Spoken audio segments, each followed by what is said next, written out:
There's a place here in Alno, La Trinidad, Benguet where you can have your photo shoots like prenups, pre-birthday pictures and videos.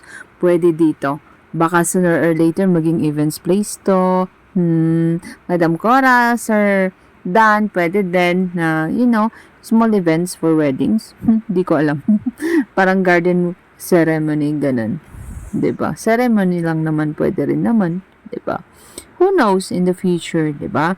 So, this is just a small farm before, focusing on this one, cacti, succulents. Pero ngayon, may mga other flowers na rin sila aside from succulents and cacti.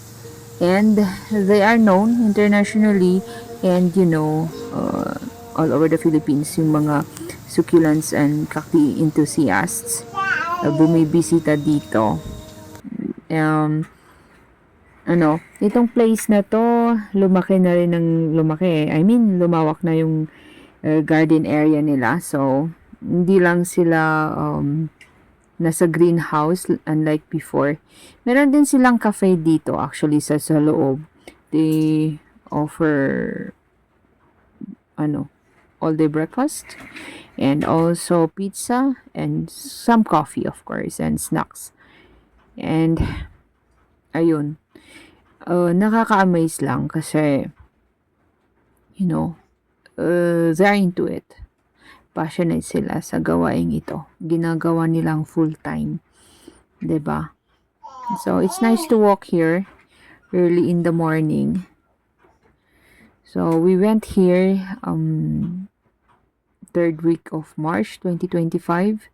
Pero mga April, May, meron na silang some area or one area of their garden is planted with sunflowers. Ang ganda din ng effect. So, just visit their Facebook page, Living Gifts Nursery. That's it, mga ka-harden. More gardens to visit.